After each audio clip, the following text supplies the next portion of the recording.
That was a great opening. A great opening.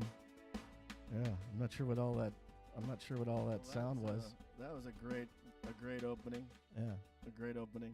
that's Yeah, I'm not sure what all that sound was. That was a great opening. oh, not Yeah, trapped in a great well. opening. Let's Yeah, I'm not sure what all that let's sound go. was. That was a great opening. Oh, not Yeah, trapped in a great well. opening. Trippy, trippy. Yeah, I'm not sure what all that Let's sound go. was. That was a great Yeah, Oh, not trapped in a well. opening. Trippy, trippy. Yeah, I'm not sure what all that Okay. go. That was a great Yeah, not trapped in a opening. trippy, trippy. This stream's current bit rate is lower than the recommended bit rate. Yeah. So. Well, it looks like because I'm live streaming on YouTube, although there's nobody here. So hey, everybody. Um, I had a great conversation with Reese Schmidt. Now she's gonna explain herself who she is, but I'm just gonna throw you into it. All right. So we had this conversation a little bit earlier in the week, and because we've had trouble getting schedules going, she's the probably hardest working SM in Scrum business. So um, we're gonna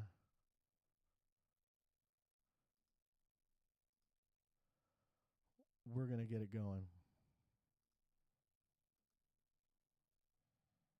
So I'm there, and we do a bunch of like government, military, and education contracts. Every time a contract comes in, proverbial pile of hats gets thrown on the floor, and we pick up a few, learn some new skills, and start working. And so we started a project where we had a number more developers than before, and so we needed something to do, and I didn't know it was actually called anything until they were like, oh yeah, we're doing extreme programming. And I just thought that was like their funny haha way of like XP. saying they're super extreme. I had no idea what that actually meant. And And question: Were they doing it for real? I mean, I was exposed to agility first. I started out as a designer. I wasn't like a hardcore coder. I was UX, UI, front end, human factors. But I was getting sick of that and was transitioning into project management. And I was at a publishing company actually. And this guy, Yuri, or some other very common Russian name, said, we're doing extreme programming. That's my best Russian accent. Thank you. No lessons. it was decent. I'll give it to you. And I said, okay, what's that? But he was hardcore about it. So it was real pairing, like two developers, one machine. It was test driven design and development. It was everything. And we had literal end user on the team because the software part was for an intelligence test, which that's a whole separate story. That's insane. But instead of making them do the scoring and reporting on with paper and pen, which was a real pain, and they had this book and this thing, we were making software that would do it for them. And so, but it was for real, exactly the way Kent Beck describes in his book, with all 12 practices or whatever it is. So, would you say you were close to that, or? I would say we were maybe half extreme. Yeah, Maybe not full on everybody's happy. extreme If I'm extreme. honest, I'm an old man, so I glorify the past. If you get like 6 out of the 12 or 13 or whatever it is, I think you're there. Real customer, um, and merciless refactoring, pair Yes. programming, So and test-driven design. So if you're doing that, I think you're good. I yes, don't see real most people customer. in the Scrum and Agile world today doing that. So Yeah, real customer. I started like the skills that I brought into this project was I was graphic design and UX. The skills that I ended up picking up on this project were QA and actually then automation. Because I was like, why am I doing this over and over again? There's got to be a better way. And they were like, ooh, we can teach you how to code some stuff. And I'm like, cool, let's do that. And so there was 3 developers and then me, and so they'd pair and I'd pair with a developer, and we'd be working not only from kind of the front end aspect of figuring out what we were going to actually build, testing it out, like building in real time. Like I would just basically be drawing on a piece of paper, not even creating real assets. And I go, what if we move this over here and like this kind of thing here, and we'd be coding it up like right there. We actually went out and did some user, like, of course that happened. I don't even know who that was. I'm gonna put that on a, you know, put on focus mode. Do not disturb. Leave me alone. Sorry about that. And We'll fix it in post. thank you. And so we actually went out to do some customer research as much as we could. We didn't have the money to actually go pull a firm or anything like that. So we just went to a local university, and not UT. It was actually a local college, and we went and sat down and like talked to people and asked them about their problems and how like they go about connecting these two places that we were basically trying to connect with our software. And we integrate that. We actually brought our computers out and we're like, here, try this, like play with it a little bit. And like our clients were, you know, in the room. So it was kind of one of my first experiences of seeing what felt like just doing it right. Yeah. Like it felt really natural how we were working Yes. together and collaborating, and we, you know, we built some really awesome stuff. Unfortunately, this was in 2008, and we all know what happened in 2008, and all of the government, military, and education contracts dried up. So that product never hit the market, which is really sad because I think it really could have helped a lot of people. It was like LinkedIn, but better, more Okay. not better, more focused. Yeah. I mean, but if it got, you know, four people to understand how to do XP and got you into this space, I'm gonna agree to disagree that it wasn't successful. I think it's probably awesome. I haven't known many people who I think understand the whole thing as well as you do, and it makes more sense now. I don't think we ever talked about it. So let's fast forward. When did you discover Scrum? Scrum was 2000, maybe 10. Okay. Um, I moved on from this company and um, started as an automation engineer at another software company because that's what they needed, Mm-hmm. and quickly was like, ooh, is there anything else I can do?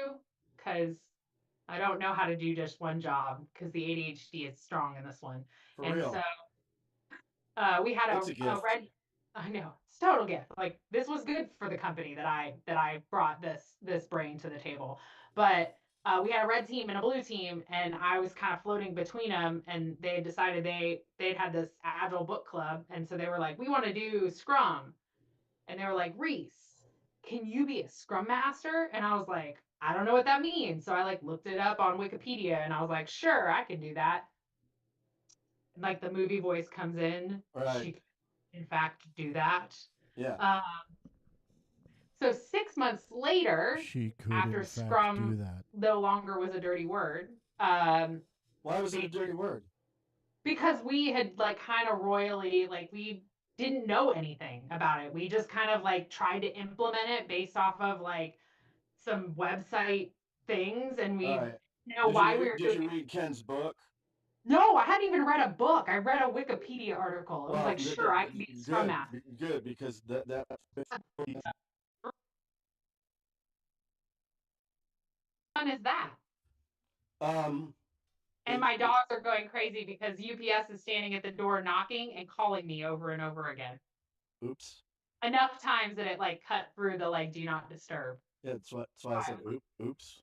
Yeah, like I You have get to go see what I outside. did? See what I did there? You get it? What? Oops. UPS? Never mind. Oh, oops. Oh, okay. Now I understand. Okay. Squirrel. So Okay. you're working with a Okay. reasonably collaborative team.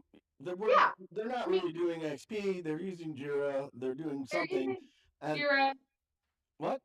They're using Jira, and at the time, this company is really small. Like Right. we're, I think, 50 people in the whole company. Yeah. Pretty Which high growth startup. probably optimal for Scrum, in my opinion. Yeah. and they had two teams doing stuff and Real product development or like product development, something that's cool. software. All right. Yeah, so building a website, online shipping marketplace. Okay. Yeah. Well, So fast forward 6 months, and I've read a few things, and I'm like, hey, I need you to send me to a class. Like, I need to go like figure this out for real and learn this stuff. So they sent me to you, and so that I was back in what? remember. That was 20, 2009, by the was way. it 2009 I or looked. 2000? I checked it Okay, out. so back in Uh, 2009. So I guess this wasn't 2010 that we started this crazy thing. This was still in 2009. Um, yeah, so I went to the class and I had like this insane aha moment. Actually, you know what? I will say there was another like little weird thing blip that happened before that. When I was a QA, we were using Jira, and I like we hadn't been using like a board in XP, if you will, like any sort of like specific, no you know, card wall. we had a big whiteboard that we put stuff on when we needed to like put focus on it, but we didn't have like a Storyboard. storyboard. We didn't have anything that showed work flowing. Yeah.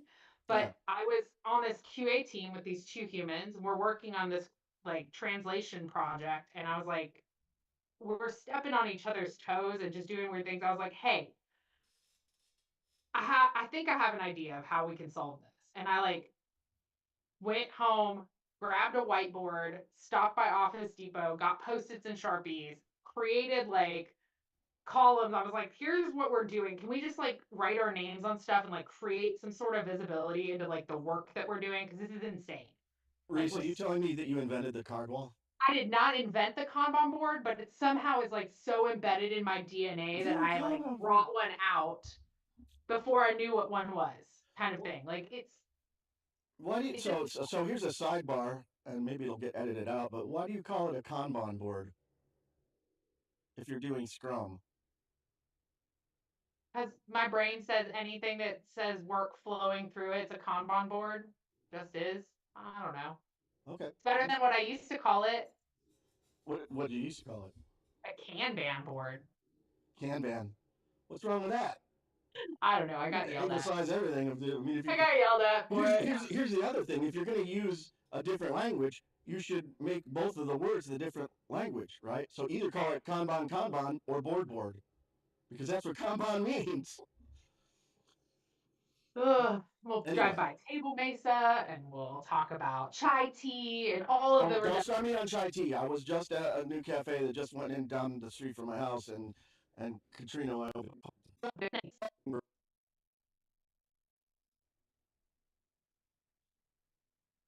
It depends on the situation. I will say that if you already have everything in Jira and you guys have a way to have it up, or people have it up and they're in there constantly and whatever else, it feels super redundant. It feels like overhead to take all of that content that already exists and put it on a wall. That said, usually a lot of that crap that's in there we could do without anyway. And so like Yeah. simplifying and kind of having some sort of view up on the wall that is a focus, if we're all in the same place and we're all in the same room and just talking about it, for my ADHD brain, having that physical like movement, that dopamine hit is really helpful. But maybe it's not as helpful for like normie brains as it is for my little So ADHD it's brain. interesting you should bring that up. So because of Rona, was able to enroll at King's College in London for virtual applied Masters of Science in neuroscience, applied neuroscience. Now, I'm never ever going to get that degree, and I'm certainly not going to get a PhD, but I stay there just enough, take just enough classes so that I can get access to the clinical papers, and I can take a cool class when I need to. And then they yell at me, if you do another 2 years and you're going to get kicked out, okay, well, not if I keep giving you money. Um, Right. for years, I have pressed hard on physical media on the wall, and people would always complain. It's so much more work. What if we have people in different places? And my answer to the first one was it shouldn't be a lot of work if you're doing it right. My answer to the second one is you have somebody in another place. Are they working inside? If so, they have a vertical space. And probably what's happening if you use physical media and it's really painful is you're doing something that's going to harm your agility and your ability to do Scrum because these artifacts are lightweight intentionally. And you know what? I figured this out the hard way too. The company that I worked for when I got my CST made an electronic tool called ScrumWorks, and it was hardcore, but it wouldn't sell because it didn't do all of the cool stuff that everybody wants, like charts and numbers and all these other things. We had a secret button you could push. That was the button was called the hardcore button. And if you push the hardcore button, it would print out everything on cards, and then you would just put it up on the wall. Uh, Now I struggled because I had watched people use every electronic tool available, and I had watched people usually because I pressed hard on it or modeled it and then convinced them that way to use physical media. And I and this is just anecdotal evidence, but the physical media worked better. It prevents certain anti-patterns, for example, right? Like if you have a physical card to write stuff on, here's why Grenning at Object Mentor and why they were doing XP like hardcore back in the day. They all were issued like officially like a stack of index cards because XPers, if you ask an end user to write down something they're going to do that you're going to make software to do it, if you ask them to physically write it down on a card, it limits the size of the problem. There Yep. can't be that much there. And I've watched them go, okay, that's not everything I need. Okay, take another card, write another idea, then write another idea, then write Yep. another idea. And that turns into, right around the same time, backlog items. Except for then Scrummers strip it way down to this is just a pin in an idea that we're going to talk about in detail later. We might not ever write anything down. And here's the problem. So if we accept that a product backlog, for example, is a list, that's a pretty simple mechanism. Everybody seems to agree on that. A list is a visual tool that you put somewhere where you can look at the top, that's the top. You look at the bottom, that's the bottom. That's how lists work. Mhm. Anything else, not a list. And how much information goes on a line on a list? Not much. Lists, and here's my issue with ticket trackers, with every electronic tool I've worked with.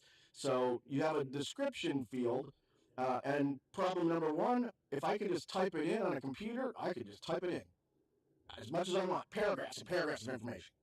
Um, Copy and paste is an Copy and option. paste, which is also real weird. And then all of a sudden, I have lists. I have a list of many paragraphs. That's not a list anymore. That's a book.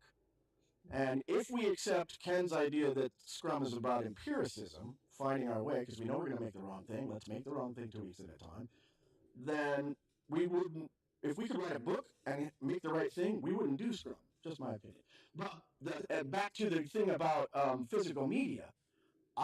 For years, I knew that having real cards limited the scope of the problem. I didn't quite buy into the post-it notes on the wall thing, but I watched and people that were much better and smarter than me, who convinced me, dragged me kicking and screaming because I was traditional project management and UX UI, so I had a double whammy of left brain poisoning on this.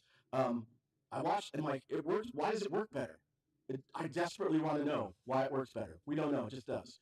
How do I convince other people to do it? You can't. They either will or they won't. If they experience it, they probably will. Oh man! And then I started studying neuroscience at the graduate level, and here's why: because it affects the brain differently. If you see words and they're just on a blank background, and I have the paper, the clinical paper that's impenetrably hard to read. You see words on a blank background, your brain goes, those are words. We understand words. Let's put them in this little area of the midbrain right here called Wernicke's area. All it does is words and numbers, the Yeah. symbols themselves, and it's good at talking about numbers and counting words. It's not real creative. That's about it. it limits what the brain does. If, on the other hand, you see something in real life that's on something physical, your brain goes, oh, that's more than words. It lights up the optic nerves. It lights up the right side of the brain, all back here. And all of a sudden, that thing that could have just been in a spreadsheet now is a real thing. And your brain handles it different. And what I talked about at the last global conference was how do we do that in the virtual space? And you can. And I gave up on the hope that we would ever get back to all being co-located, but that's why that's I think so important. So it's interesting that you had that same experience. All right.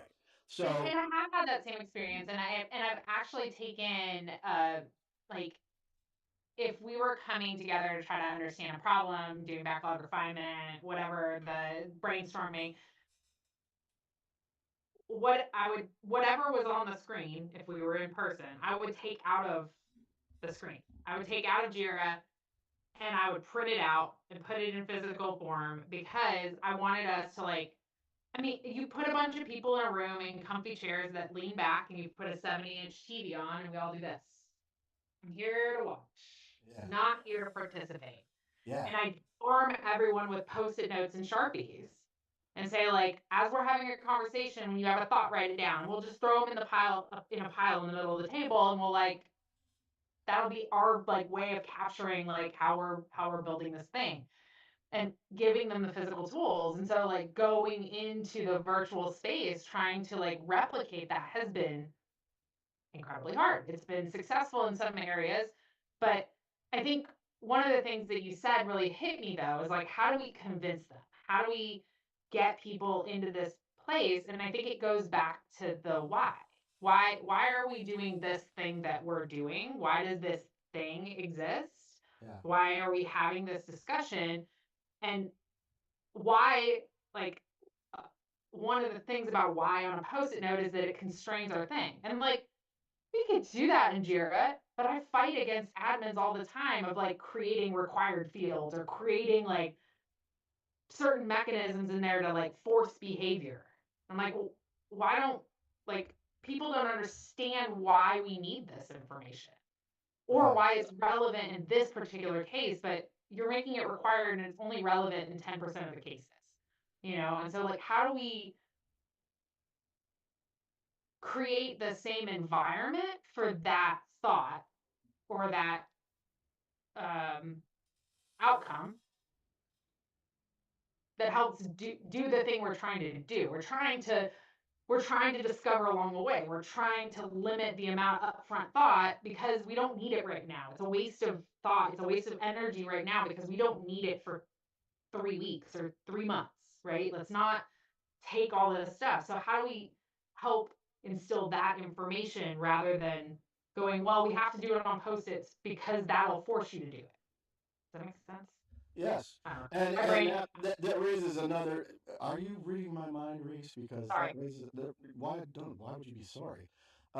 It's a scary place, but also a wonderful place, depending on which section you're in. Moving on. Uh, because here's another thing to consider, right? The movement, the physical movement part matters, and people don't expect that in a business context. They don't expect that certainly in a sort of environment because developers are used to just sitting and I move my fingers. That's it. Um, but that said, there's more neuroscience behind this. Why Uh-huh. doing refinement and those other things and being forced to move around matters because it turns out neuroscientifically, every 10 minutes that you're sitting, no matter what you're doing, every 10 minutes until it's a minimum, your oxygen to your brain is reduced by 20%. So every 10 minutes, you get a fifth dumber. It's If true. I'm doing arithmetic right, which I think I am, and when you talk about the sitting back like this, there's no creative problem solving happening.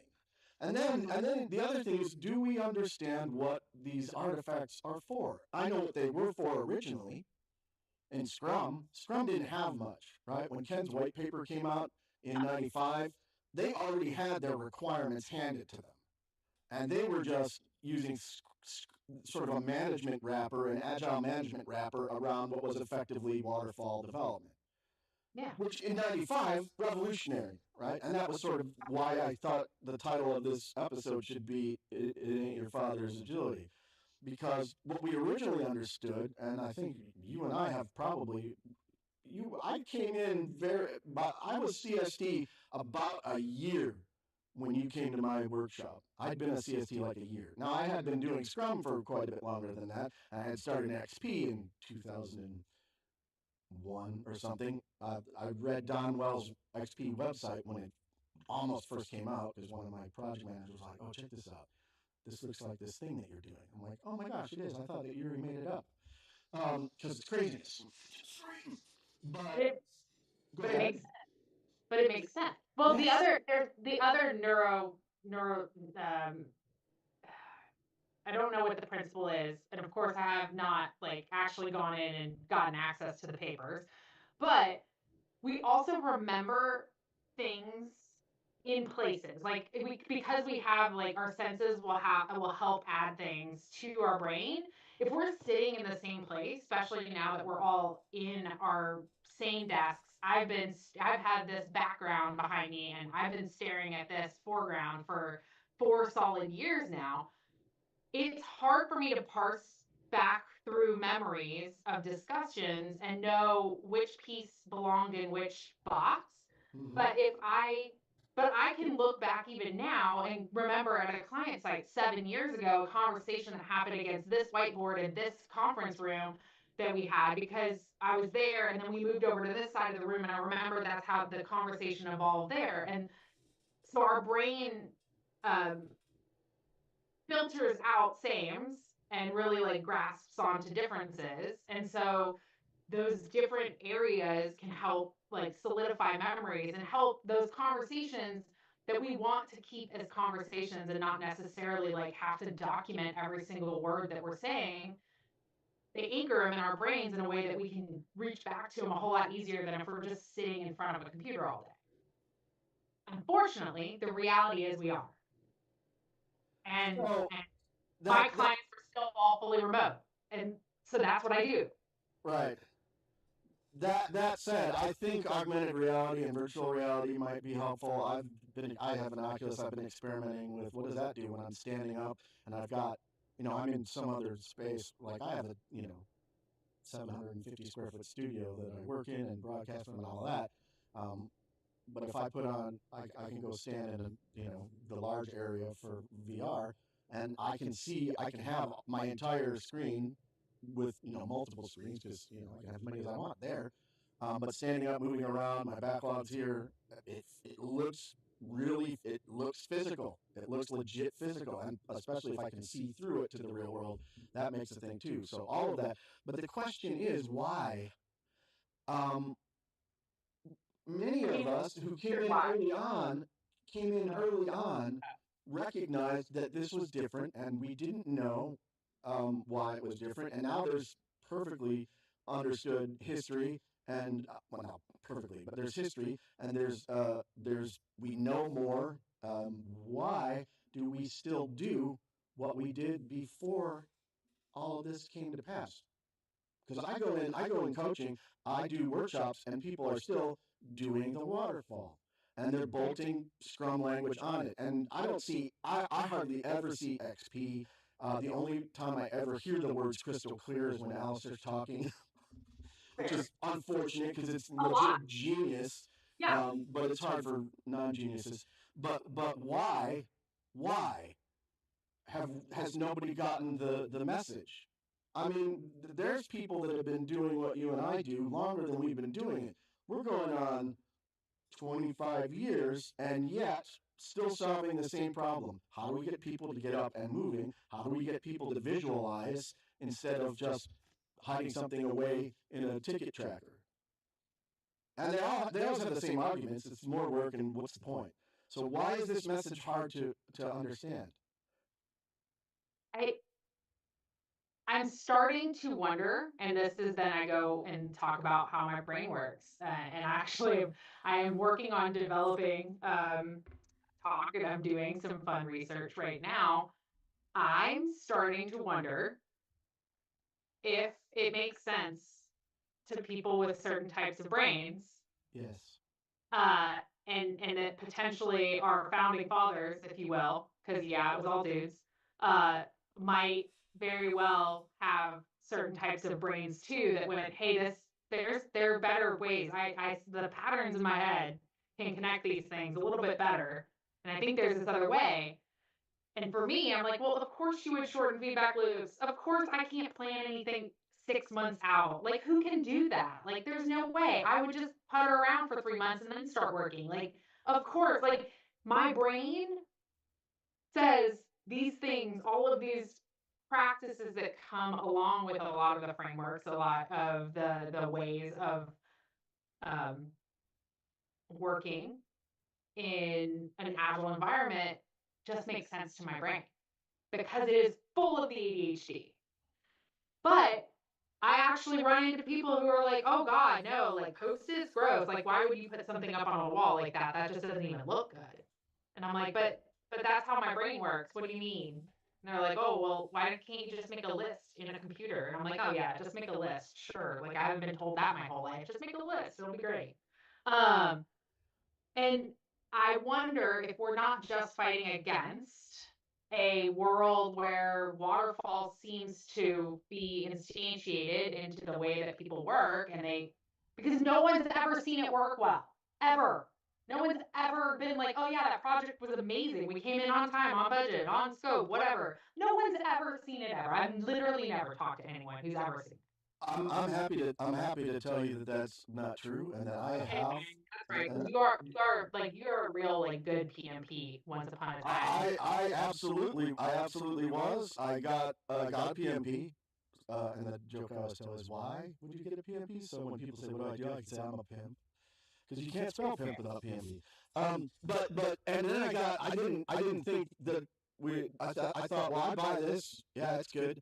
But then I got an MBA in project management. Like, I was going to get a master's in project management, and my dad, who was an investment banker, was like, don't get an MPM. Nobody knows what that is. Get an MBA. You can take all the project management classes you want, but get an MBA. Even anybody that wants a project manager wants you to have an MBA. So I did that, and I took all of the classes and all of the things, and I worked at this publishing company where I transitioned from development because I hated the failure rates. Software development sucks at project management things, traditional project management things.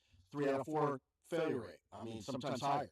The Department of Defense studied it. It's the reason that they decided circa 2006 or 7, everybody has to be agile, except for we're not going to change anything about the rigs. Side story. But I'm working at this publishing company, and 80% of what we did was literal paper and pencil stuff. Neuroscientific, clinical, psychological stuff, high stakes testing, where you're dealing with a lot of maths. Math's very predictable. It does what it does. And I also, because of my graduate work, got to intern with a bunch of construction situations, and building buildings works great. Works great. Works great in predictable environments. The idea, and I can remember people pressing it on me when I was a young developer, that we have project managers. I'm like, this doesn't make any sense. Like, maybe this made sense in the 70s, like when there was a big giant Univac computer that was the size of my parents' Oldsmobile, and it was a computer talking to another computer, and you basically had to have humans there just to make sure that the computers were talking to each other. And they you had to schedule time to get in there. Like, that makes absolute sense. But you had to plan to that minute. You had to plan for that, and you didn't have this ability to collaborate in real time and see if you didn't have F12. You didn't have yeah. For those who don't know, what's F12? We're dating ourselves. Huh? We're dating ourselves. Tell the kids, what's F12? Compile. There you go. No, make the software do the thing. Refresh. Yeah. But like we didn't have those options. And yes, in a repeatable environment, building a house all day long. Like, as long as you're not dealing with crazy weird supply chain stuff that happened, in the 2022 area, like 2020 to 2022. Yeah. Like, the things are very predictable. But what's not predictable? I'm gonna open up that wall. I can tell you that every time that we've opened a wall in this house, the whole plan goes out the window. Like the man that built. You don't know ahead of time what you're dealing with. No, he didn't. And you have to satisfy humans, and humans are messy. Yeah, and when we get into those situations where we know that we're going to discover along the way, then this doesn't work. But I believe that there's some brains that do think in that way, and they probably don't end up in the software development side of the organization. They might end up in the side of the organization that says we're running a business here. We need to know exactly what we're going to get on exactly that day. And yes, of course we can predict it up front. So my brain is starting to wonder if the reason it makes sense to me is because of course it does, because my brain just does that. But I think we're discovering that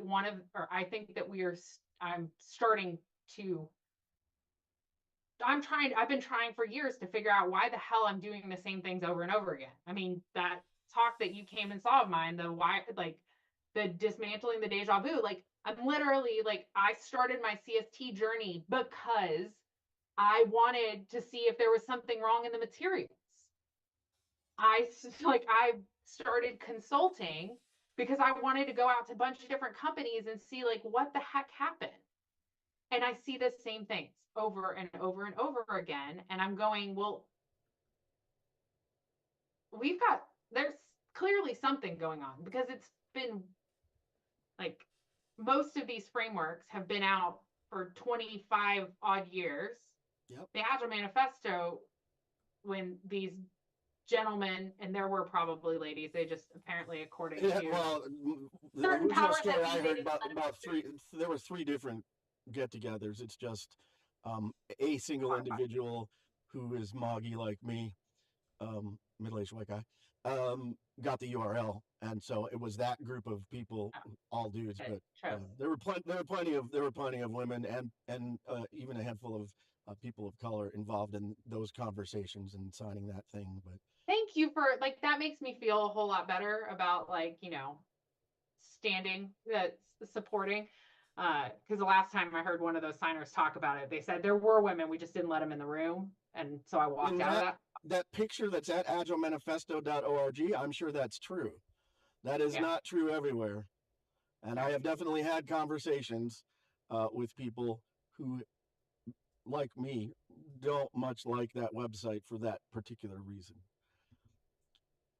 So on the journey, so thinking of 20, 25 years ago, what we were dealing with in software, what we were building for. I was really fortunate to be in I've always been at like high growth startups or like very small, tiny orgs where we had the ability to have the flexibility to be responsive, and we were scrappy because we only had like 8 people and we just had to make stuff go, or get the millions of dollars that we needed to make stuff go. And so we had to do things differently from a traditional kind of project lifestyle, even though we were doing, RFPs, and we put in proposals, and not RFPs, we weren't requesting, but we, responded to them. So we had the contracts, but we were able to be very flexible in how we delivered them.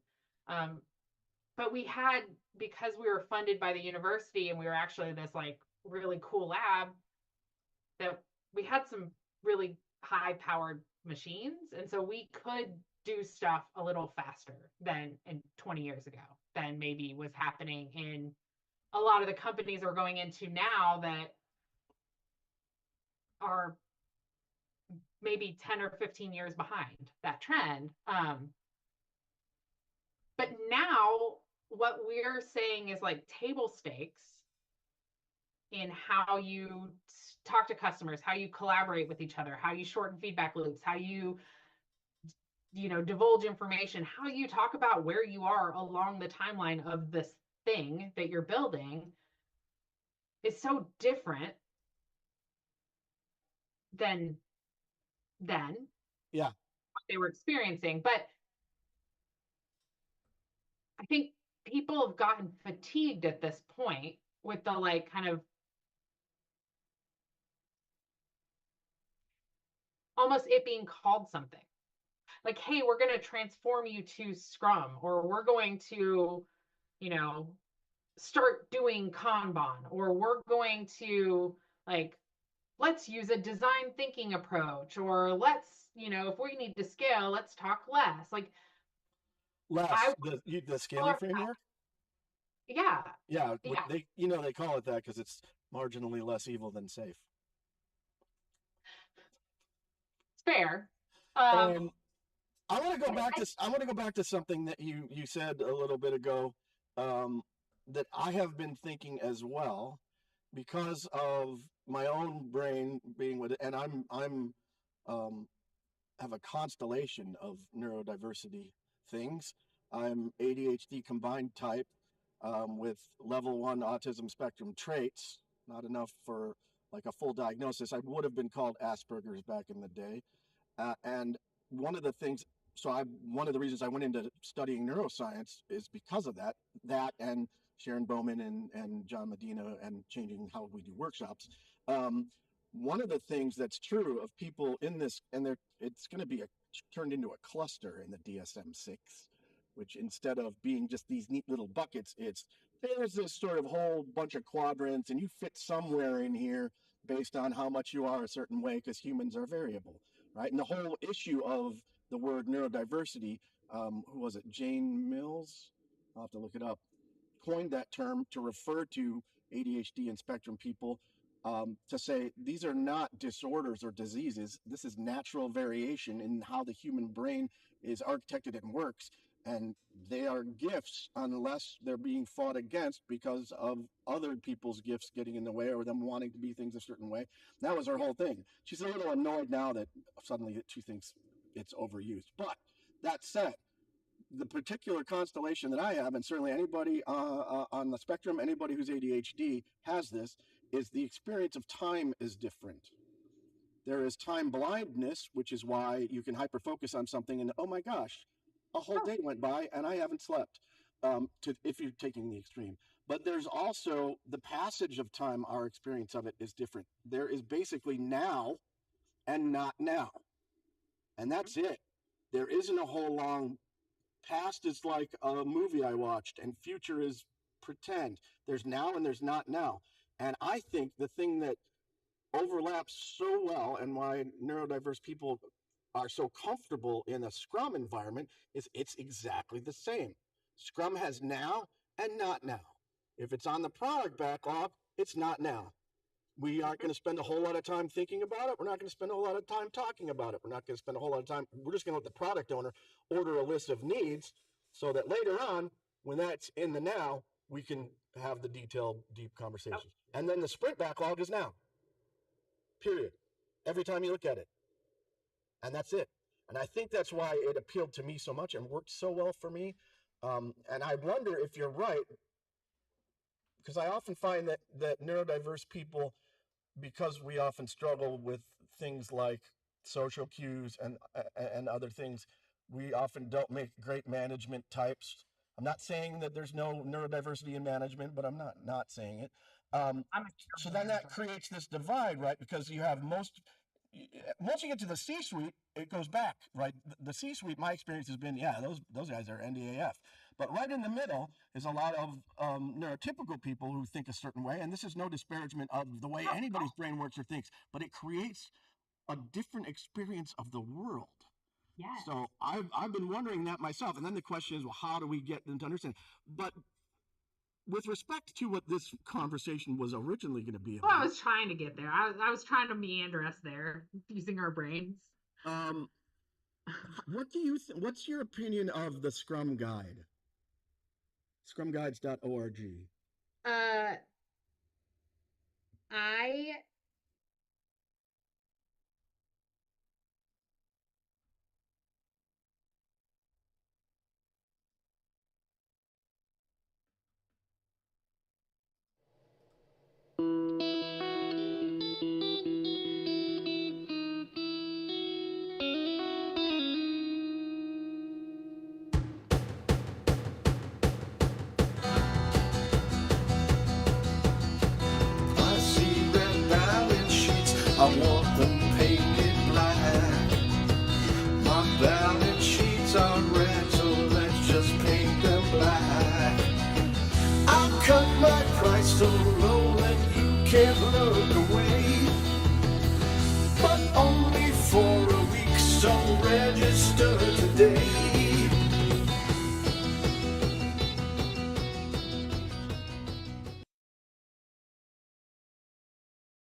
All right.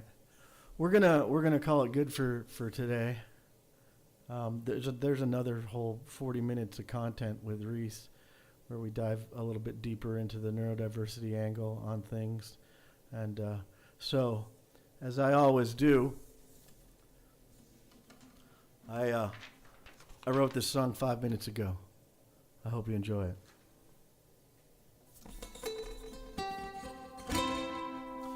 And this obviously is taken from Israel Kabakalamoli. I don't know how to say his name. Who did a cover version of "Somewhere Over the Rainbow" with ukulele, but didn't know most of the words. And so, I have some words that I think apply to those of us that have spent time in Zoom with a team. We used to have team rooms, but now we have team Zooms. So. Here we go. This is called Outside the Team Room, the Team Zoom.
Someday we'll wish upon a star and wake up where story points are far behind us, where we will really self-organize and set some goals we can realize. That's where you will find us somewhere after this team zooms, DevOps fly, and the Scrum we all dream of.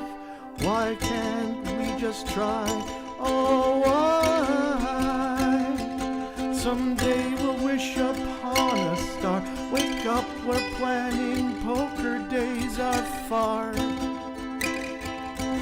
behind us, where stories melt like lemon drops high above the backlog's top. That's where you will find us, oh, somewhere out after this team zoom, way outside.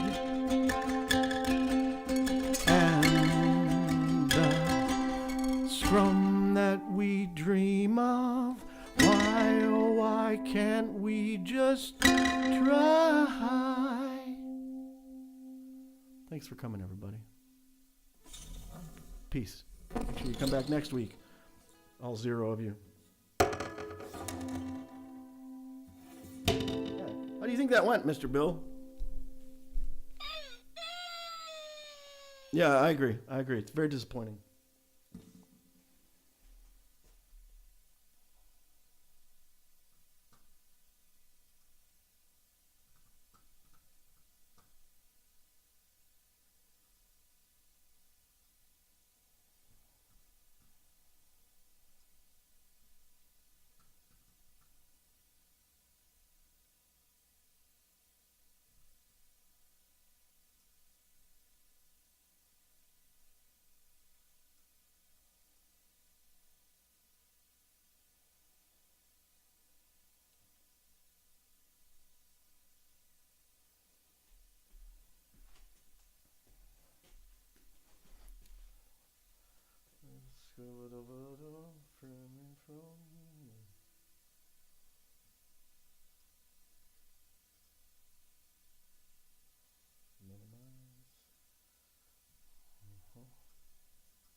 Okay.